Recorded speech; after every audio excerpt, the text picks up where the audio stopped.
Números demonstram queda na transmissão da variante Ômicron e também nos casos de morte por Covid em cidades da macro-região. O panorama atual da pandemia traz esperança para os próximos meses. Franca é uma das cidades da macro-região com números positivos em relação à pandemia. As mortes causadas por complicações da Covid caíram mais de 50% nas últimas semanas. A taxa de letalidade está em 0,48, contra 1,32 no mesmo período do ano passado. Os boletins da Secretaria de Saúde também mostram queda de casos novos e internações. Hoje, nosso índice de positividade, eu posso dizer pelas nossas unidades de síndrome gripal, que lá em janeiro estava dando uma média de 50%. Hoje a gente percebe que esse índice de positividade está dando 30% ou até abaixo de 30%. É reflexo da vacina, a gente não tem dúvida disso, né? É a importância realmente da imunização. Aqui em Ribeirão, os números também indicam queda na transmissão do vírus. Enquanto que em janeiro foram confirmados 22.249 casos de Covid, em fevereiro até o dia 25 foram um pouco mais de 8.000.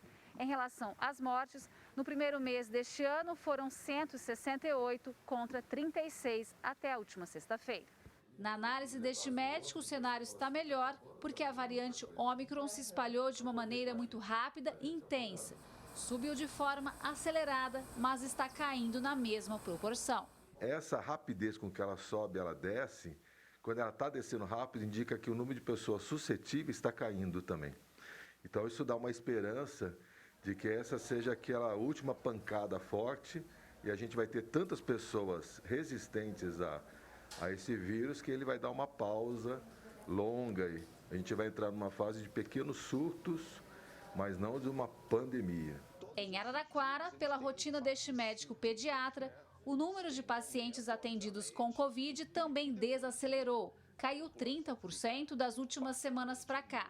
Ele tem recebido uma média de 3 casos por dia, mas todos sem gravidade. Todos esses vírus, eles têm fases cíclicas, né? Eles têm um aumento, obviamente, o pico e depois a população fica parcialmente imune, ou muito imune, principalmente do Covid, e o número de casos tende a diminuir. Todas as faixas etárias do Covid, os casos muito graves foram de pessoas muito obesas e pessoas extremamente sedentárias. Então, tem que cuidar da saúde e continuar, obviamente, funcionando, tudo funcionando. E agora fica a pergunta: o que deve acontecer daqui para frente? A gente pode se sentir mais seguro?